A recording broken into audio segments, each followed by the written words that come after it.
आज सभी स्वागत है जो टॉपिक क्लास में। जो भी क्लास 10th के स्टूडेंट है उन सभी का सीबीएसई बोर्ड का एग्जाम है साइंस का, विज्ञान का। कब है आपका पेपर सीबीएसई बोर्ड का? 20 फरवरी 2025 को। तो 20 फरवरी को जो भी पेपर देने वाले सीबीएसई बोर्ड का क्लास 10th के, हर एक स्टूडेंट इस वीडियो को जरूर देखना कि इसी में से क्वेश्चन आपके आएंगे। पिछले साल का क्वेश्चन पेपर है सीबीएसई बोर्ड का, यहाँ पे दे सकते हैं। ये आपका है सेट फर्स्ट यानी सेट 1 है, ये आपका यहाँ पे दे सकते हैं। ठीक है, ये पिछले साल का क्वेश्चन पेपर है, तो इसमें से बहुत से इंपॉर्टेंट क्वेश्चन है जो आ सकते हैं, तो वही हम इस वीडियो में करवाएंगे। ये वीडियो एंड तक देख लेना क्योंकि इसमें आपके इंपॉर्टेंट क्वेश्चन बताए जाएंगे, ठीक है, जिसके आने के चांस है।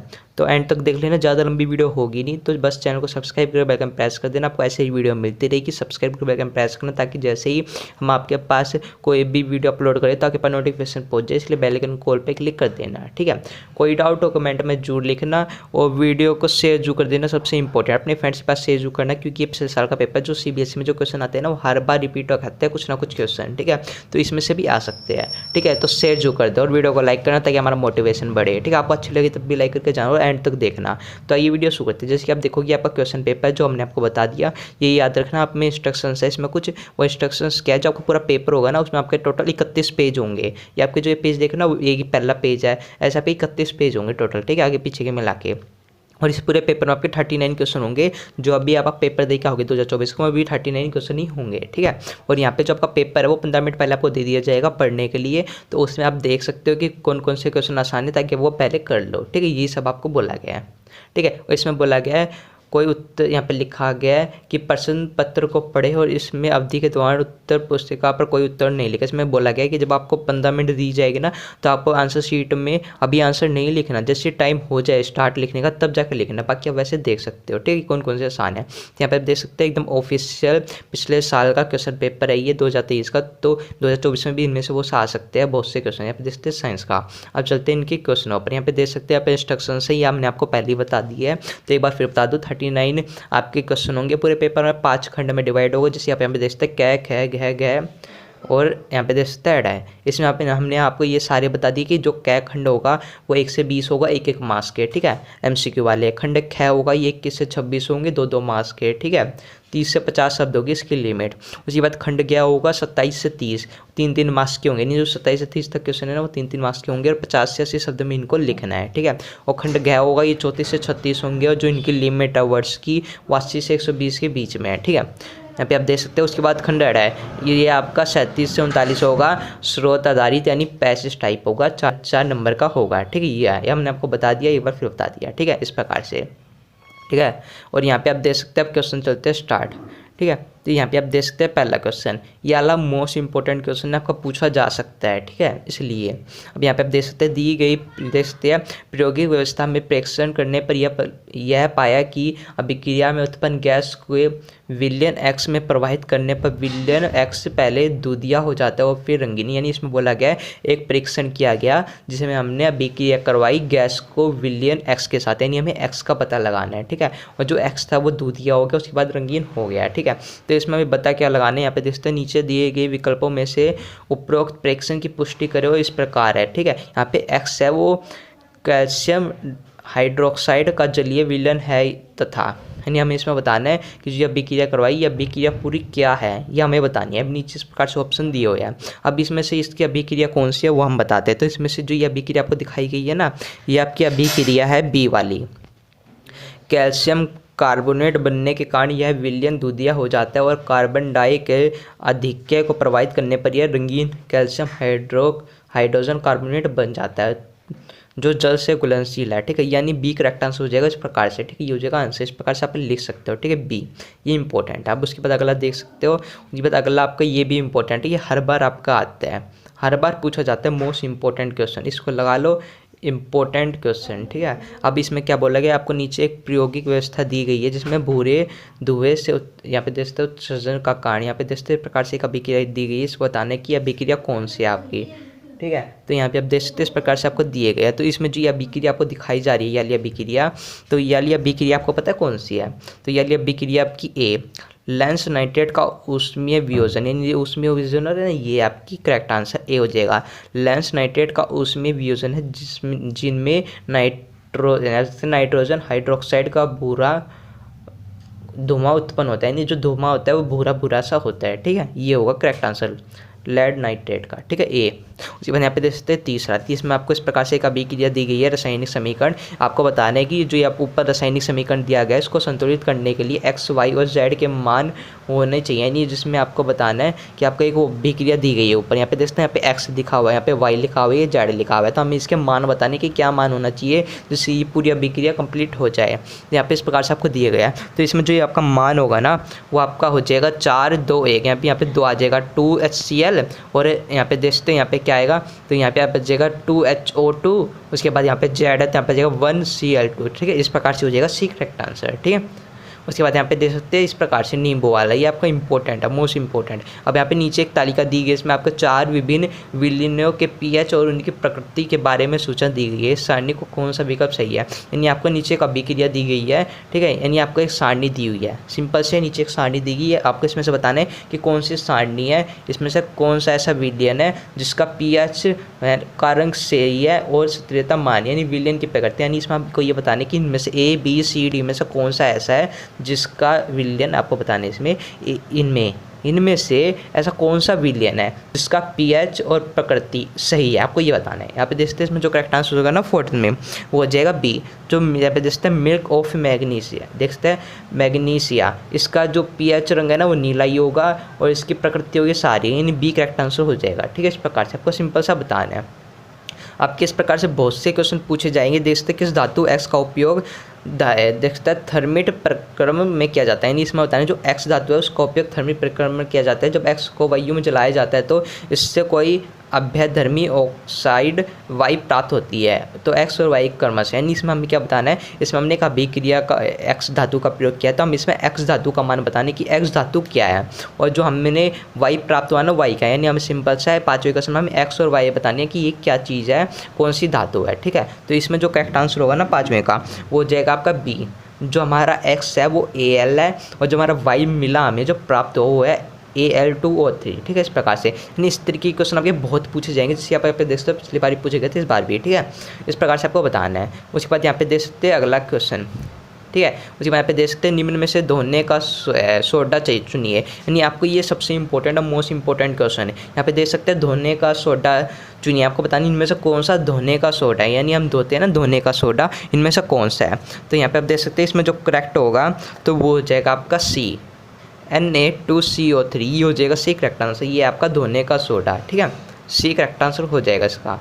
इस प्रकार से फिर चुनना होगा। इस प्रकार से ये क्वेश्चन भी आएगा। आपको नीचे 3 चक्रीय कार्बन यौगिक दिए होंगे ABC की संरचना पर विचार कीजिए, निम्न में से सही विकल्प को चुनिए, यानी आपको इस प्रकार से चक्रीय यहाँ पे आपको संरचना सी दे दी जाएगी, आपने से बतानी इनमें से कौन सा सही है। ठीक है, इस प्रकार से आपको दी जाएगी ABC और नीचे इस प्रकार से ऑप्शन दिए जाएंगे, तो आपको बताना है इनमें से कौन सा सही है। तो इसका जो करेक्ट आंसर होगा ना वो हो जाएगा सी। जो ए संतुलित चक्रीय हाइड्रोकार्बन तथा बी और सी असंतुलित चक्रीय हाइड्रोकार्बन है। ठीक है, यानी हम आपको 3 अभिक्रिया दी गई थी, इस प्रकार से 3 चक्रिया दिए गए थे चक्कर से ए बी सी, हमें बता दिए तीनों कौन सी, इसमें क्या बता तीनों, इसमें बताना है तीनों संरचना कौन सी हमें ये बतानी है। ठीक है, इसमें तो इसमें जो आपकी ए संरचना जो आपकी वो है चक्रीय हाइड्रोकार्बन और बी सी है वो असंतुलित चक्रीय हाइड्रोकार्बन। ठीक है, यानी ए संतुलित है और बी सी असंतुलित। ठीक है, इस प्रकार से यहाँ पे देख सकते हैं ये बी सी है, ये आपकी असंतुलित है। ठीक है, और ये आपके संतुलित है। यहाँ पे देख सकते हैं 2 2 2 2 2 है सभी के, इसमें 1 1 है, इसमें भी 1 है 2 है, इसलिए ये असंतुलित है और ये संतुलित है। ठीक है, इस प्रकार से आपकी इम्पोर्टेंट है। ठीक है, और यहाँ पे देख सकते हैं वह जीव जो यहाँ पे देखते हैं भोज्य पदार्थों का विघटन शरीर के बाहर ही करता है और तब उसका अवशोषण करता है, कौन सा है। ये हमने आपको सैम्पल पेपर में आई थिंक करवाया था 8वां क्वेश्चन, जो 8वें का करेक्ट आंसर हो जाएगा ना वो हो जाएगा कवक, डी करेक्ट आंसर हो जाएगा। ठीक है, 8वें का। ठीक है, कवक और राइजोपस। ठीक है, इस प्रकार से हो जाएगा डी करेक्ट आंसर। ठीक है, इस प्रकार से एक और क्वेश्चन आया था आपकी में सैम्पल पेपर में भी, तो वो हमने भी करवाया था, ये इसका डी करेक्ट आंसर हो जाएगा। ये याद रखना जब भी पूछा जाए कि भोजन का विघटन शरीर के बाहर ही करता है तो उसका अवशोषण करता है, यानी आपको यहाँ पे एक पदार्थ का जीव बताने, इसमें आपको एक जीव बताने जो अपने शरीर में विघटन शरीर के बाहर करता है, तो इसमें कवक हो जाएगा। ठीक है, राइट यहाँ पे भी। ठीक है, और सैम्पल पेपर में एक ऐसा ही क्वेश्चन था जिसका आंसर था मशरूम। ठीक है, इस प्रकार से ठीक है। उसके बाद यहाँ पे देख सकते हैं अगला इंपॉर्टेंट कौन सा है, तो यहाँ पे आप देख सकते हैं आपको इस प्रकार से क्वेश्चन पूछा जाएगा 101%। यहाँ पे देख सकते हैं शुद्धांठ, यहाँ पे देख सकते हैं इसमें विषय में नीचे दिए गए कथनों पर विचार कीजिए, इनमें से कथन को चुनिए जो सही नहीं है। यानी आपको इस प्रकार से देखना है, आखिरी में नहीं है लिखा है ना, यही आपको क्वेश्चन को चेंज करता है। आपको बताना है शुद्धार्थ है इसका ना, नहीं है बताना इनमें से कौन सा नहीं है। तो इसमें से जो आपका करेक्ट आंसर हो जाएगा 90 का, तो वो हो जाएगा आपका डी, यानी डी करेक्ट आंसर है कि जो यहाँ पे देखते हैं मुद्दा द्वारा शरीर से बाहर किए जाने पूर्व बिना पचे भोजन से जल को अवशोषित कर लेता है, तो डी करेक्ट आंसर हो जाएगा। ठीक है, इस प्रकार से आपके क्वेश्चन पूछे जाएंगे। ठीक है, अब अगला इंपॉर्टेंट कौन सा है, यहाँ पे देख सकते हैं 11वां, निम्न में से वह कथन चुनिए जो पौधे में अनुवर्तनी गति के लिए सही है। अब बताने सही कौन सा है पौधे में अनुवर्तनी गति के लिए, तो इसमें जो करेक्ट आंसर होगा 11वें का वो हो जाएगा आपका डी, यह गति वृद्धि से संबंधित होता है। ठीक है, ये इस प्रकार से है। और उसके बाद ये इंपॉर्टेंट है सबसे 12वां, अभी देखते हैं निम्न में से गलत, आपको बताना गलत कौन सा, इस प्रकार से पूछा जाएगा। और यहाँ पे नीचे अंडरलाइन नहीं होगी, आप सोच रहे हो अंडरलाइन होगी, नहीं होगी, आपको सिंपल दे दिया जाएगा, तो आपको क्वेश्चन को पढ़ना है, समझना है दिमाग लगा के। तो गलत कौन से, इनमें से आपको बताना है कि निम्न में से गलत युगल को चुनिए, यानी आपको गलत युगल को चुना है, यानी पादप और उसके कायिक भाग के मध्य है। तो इसमें जो करेक्ट आंसर होगा 12वें का, तो वो हो जाएगा गुलाब और जड़। ठीक है, ये युगल गलत है। ठीक है, ये हो जाएगा। ठीक है, इस प्रकार से गुलाब की जड़ नहीं होती, ये होगा गलत आंसर कि गुलाब की जड़। ठीक है, इस प्रकार से डी करेक्ट आंसर हो जाएगा। उसके बाद इसी प्रकार से आपको सारे कर लेना है, समझ आ गया। और इस प्रकार से आपके बहुत से क्वेश्चन पूछे जाएंगे। ठीक है, इसमें तो यही इंपॉर्टेंट है। उसके बाद यहाँ पे आप देख सकते हैं 16वां, आपको दो समांतर तारों जो यहाँ पे देख सकते हैं 37 स्थित है, यानी आपको यहाँ पे दो समांतर तारे दी हुई है ए बी और सी डी। ठीक है, जिसमें प्रत्येक से कोई स्थायी धारा आई प्रवाहित हो रही है के बीच में स्थित बिंदु P पर परिणामी चुंबकीय क्षेत्र है, यानी आपको यहाँ पे चुंबकीय क्षेत्र है और इनमें से धारा प्रवाहित हो रही है। तो इसमें से बताने कौन सा करेक्ट आंसर है आपका। ठीक है, इसमें ये बताना है, स्थिति बतानी है, साफ सी बात है इसमें। ठीक है, यहाँ पे आपका ये बीच में चुंबक दे दिया और इनमें से धारा प्रवाहित हो रही है, तो आपको बताना इनमें से कौन सा करेक्ट आंसर हो जाएगा। ठीक है, सिंपल सा है। तो इसमें जो करेक्ट आंसर होगा वो होगा 0 होता है, सी करेक्ट आंसर हो जाएगा। ठीक है, इस प्रकार से इसी प्रकार से आपके पूछे जाएंगे। ठीक है, एक नंबर में तो ये इंपॉर्टेंट है और इस प्रकार से आपके पूछे जाएंगे। जैसे 17वां, जब कॉपर सल्फेट के जलीय विलयन में लेड का कोई टुकड़ा डाला जाता है तो वह विलयन रंगीन हो जाता है। क्यों? क्योंकि कॉपर की तुलना में लेड अधिक अभिक्रियाशील है, अतः यह कॉपर को उसके लवण विलयन से विस्थापित कर देता है। तो इसका आंसर क्या होगा? तो इसका आंसर ए होगा। ए क्या होगा? तो यह वाला ए होगा कि ए और आर दोनों सही है और आर है वो ए की सही व्याख्या कर रहा है इस प्रकार से। ठीक है, यानी जो कॉपर सल्फेट जब हम उसको जलीय विलयन में लेड का कोई टुकड़ा डालते हैं तो वह विलयन रंगीन हो जाए। एकदम करेक्ट बोला है। क्यों? क्योंकि कॉपर की तुलना में जो लेड होता है वो अधिक क्रियाशील होता है। एकदम सही बात कह रहा है और यह कॉपर को उसके लवण विलयन से विस्थापित कर देता है। 101% सही है, इसलिए आपको हो जाएगा ए।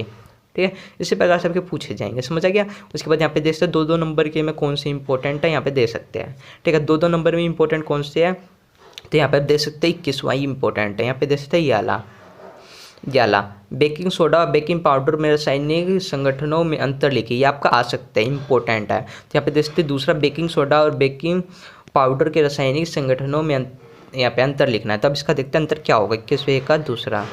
तो यहाँ पे आप देख सकते हैं 21वें का दूसरा ये रहा बेकिंग सोडे का। यहाँ पे देख सकते हैं NaHCO3 है जो सोडियम हाइड्रोजन कार्बोनेट और सोडियम बाइकार्बोनेट है। ठीक है, बेकिंग जो बेकिंग पाउडर है वो NaHCO3 है। ठीक है, ये है तो बेकिंग सोडियम प्लस टार्टरिक अम्ल है, किसी भी हल्के खाद्य अम्ल का मिश्रण है। ठीक है, इस प्रकार से आपको इसके समीकरण बताए थे, अंतर बताते। तो इस प्रकार से आप ये अंतर लिख दोगे। समझ आ गया? ये है। ठीक है, अब उसके बाद अगला देखते हैं इंपॉर्टेंट कौन सा है।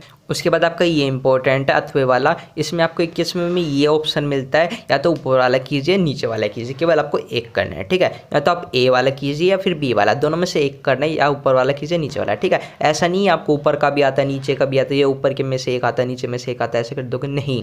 जो आपका आता है वो पूरा क्वेश्चन करना है। ठीक है, अब 21वें में वाला भी इंपॉर्टेंट है, बी वाला। नीचे होने वाले अभिक्रिया है उसको संतुलित रासायनिक समीकरण लिखनी है, यानी हमें इन दोनों के संतुलित रासायनिक समीकरण लिखनी है। ठीक है, अब क्वेश्चन में क्या बोला गया वो समझते हैं। जब कॉपर सल्फेट के नीले क्रिस्टल को गर्म किया जाता है, ठीक है, यानी इसमें हमें जो संतुलित रासायनिक समीकरण दिखाना है वो ये दिखाना है कि कॉपर सल्फेट सल्फेट के नीले क्रिस्टल को गर्म किया जाता है, यानी हमें कॉपर सल्फेट है वो हमारे पास नीला क्रिस्टल है, कॉपर सल्फेट का नीला क्रिस्टल है, उसको गर्म किया गया तो उसकी संतुलित रासायनिक समीकरण बताना है, ठीक है, पहले में। और दूसरे में भोजन पकाते समय जब सोडियम हाइड्रोजन कार्बोनेट को गर्म किया जाता है, यानी हमें 2 चीज़ बतानी है और दोनों में हमने गर्म किया। पहले में क्या गर्म किया, कॉपर सल्फेट जो नीला क्रिस्टल है, दूसरे में भोजन पकाते समय हम जो सोडियम हाइड्रोजन कार्बोनेट करते हैं उनका, इन दोनों के बताने संतुलित रासायनिक समीकरण। आप देखते हैं इनका आंसर क्या होंगे। देख सकते हैं इस प्रकार से आपको बताना है। ये ऊपर वाले का यहाँ पे देख सकते हैं बी का फर्स्ट का CuSO4 है जिसमें H5H2O है, ठीक है। इस प्रकार से बी क्रिया गर्म किया तो इस प्रकार से हमें ये प्राप्त हो गया, ठीक है। ये दूसरे नीचे वाले का है, ठीक है। जब भोजन पकाते समय करते हैं तो ये है दूसरे का, ठीक है। इस प्रकार से आपको ये समीकरण लिखना होगा। इस प्रकार से आपका सिंपल से एक समीकरण लिखना आ सकता है, ठीक है, ठीक है। इस प्रकार से लिखना है। ये आपके इंपॉर्टेंट क्वेश्चन है, आ सकते हैं इसलिए हम आपको करवा रहे हैं, ठीक है। इसके आने के आपके 80% चांसेस है कि इनमें से आ सकता है, तो इसलिए हम करवा रहे हैं। बाकी आप इस पेपर को समझ सकते हो कि किस लेवल के आपके क्वेश्चन पूछे जाते हैं, ठीक है। अब यहाँ पे देखते हैं 22वां भी, ये भी इंपॉर्टेंट है। यहाँ पे आप देखते हैं मानव शरीर में रुधिर का शर्करा स्तर के नियंत्रण में इंसुलिन की भूमिका, यानी हमें बताएं जो मानव शरीर है उसमें शर्करा स्तर के नियमन में इंसुलिन की भूमिका की, इंसुलिन की क्या भूमिका होती है, ठीक है, हमें ये बताना है। और इसके कारण होने वाले रोग, इनमें क्या रोग होते हैं इसके कारण, इंसुलिन के कारण रोग बताने हैं, ठीक है, पहले में। और दूसरे में बताने जो रुधिर होती है, रुधिर में मुक्त होने वाले इंसुलिन का समय और मात्रा का नियंत्रण किस प्रकार किया जाता है, यानी रुधिर में जो हमारे इंसुलिन मुक्त होता है उसका समय क्या होता है, मात्रा क्या होती है। इस प्रकार से क्वेश्चन पूछे जाते हैं। तो इसका आंसर देखते हैं क्या होगा। तो यहाँ पे देख सकते हैं 22वें का ए, इसमें आपका है रुधिर में होगा शर्करा के स्तर को कम करता है, ठीक है, ये मधुमेह है, ठीक है। और बी का क्या होगा, बी में है रुधिर में शर्करा के स्तर में वृद्धि के कारण इंसुलिन का स्तर अधिक होता है, जैसे ही वह रक्त श्वेत का स्तर गिरता है वह यहाँ पे स्राव कम हो जाता है, ठीक है। इस प्रकार से आपका आंसर हो जाएगा, ठीक है, समझ आ गया। अब उसके बाद यहाँ पे देखते इस प्रकार से आपका आंसर लिखने है। एक नंबर का है, यहाँ पे देखते हैं यहाँ पे देखते हैं रुधिर शर्करा के स्तर को कम करता है, आधा नंबर। मधुमेह कौन सा रोग होता है, मधुमेह रोग होता है, ठीक है। इस प्रकार से आधा नंबर इन दोनों का डिवाइड होता है, ठीक है। जो बी का आंसर था कि समय क्या होता है, तो वही समय आपका यहाँ पे लिखा हुआ है, ठीक है, कि रुधिर में शर्करा के स्तर में वृद्धि के कारण इंसुलिन का स्राव अधिक होता है, जैसे ही वह रक्त शर्करा का स्तर गिरता है तो स्राव भी कम हो जाता है, ठीक है, इस प्रकार से। अब यहाँ पे आप देख सकते हैं यदि कोई छात्र फीडबैक लिखता है तो आधा नंबर दिया जाएगा, यानी आपको इसका आधा नंबर भी दिया जाएगा अगर आपने लिखने का कोशिश किया है तो, ठीक है, यानी हर चीज़ के आपको नंबर दिए जाते हैं। उसके बाद यहाँ पे देखते हैं 23वें का बी, ये आपका इंपॉर्टेंट है कि व्यवस्थित प्रवाह आरेख की सहायता से ऊर्जा प्रदान करने के लिए किस कोशिका ऑक्सीजन की उपस्थिति में ऑक्सीजन के अभाव में ग्लूकोज का विघटन करते हैं, यानी हमें इसमें एक कोशिका बतानी है जो ऑक्सीजन की उपस्थिति में ग्लूकोज का विघटन करेगी, ऑक्सीजन के अभाव में भी विघटन करेगी, यानी हमें इसमें बताना है कि कौन सी ऐसी कोशिका जो ग्लूकोज का विघटन करेगी ऑक्सीजन की उपस्थिति में भी और ऑक्सीजन के अभाव में भी, ठीक है। अब इसका आंसर देखते हैं कि क्या होगा, ठीक है। तो बी के फर्स्ट का था ग्लूकोज, है ना, ऑक्सीजन की उपस्थिति में करेगी, ऐसी कौन सी कोशिका है जो ऑक्सीजन की उपस्थिति में ग्लूकोज का विघटन करेगी। यहाँ पे देखते हैं इस प्रकार से अभिक्रिया लिखनी है आपको। ग्लूकोज है, यहाँ पे आप कोशिका हृदय में यहाँ पे देखते हैं पायरुवेट है, ठीक है, पायरुवेट। यहाँ पे देखते हैं ऑक्सीजन की उपस्थिति में ये आपका हो जाएगा CO2 प्लस में जल और प्लस में ऊर्जा, ठीक है। और जो दूसरा है ग्लूकोज जो ऑक्सीजन की अनुपस्थिति में यानी अभाव में होगा, तो इस प्रकार से आपका ये पायरुवेट है, ऑक्सीजन के अभाव में होगा आपका इलेक्ट्रिकल अमल और ऊर्जा प्लस, ठीक है। इस प्रकार से आपको ये अभिक्रिया लिखनी है, ये याद कर लो। देखो जूम कर देते ताकि आपको समझ आ जाए, ठीक है। ये दे सकते हैं ग्लूकोज के ऑक्सीजन की उपस्थिति में ये बनेगा CO2 प्लस में जल बनेगा और ऊर्जा बनेगी, और ग्लूकोज है जो ऑक्सीजन के अभाव में क्या बनेगा, इलेक्ट्रिकल अमल बनेगा और ऊर्जा बनेगी, ठीक है। इस प्रकार से हो जाएगा करेक्ट आंसर इसका। अब अगला देखते हैं इंपॉर्टेंट कौन सा है।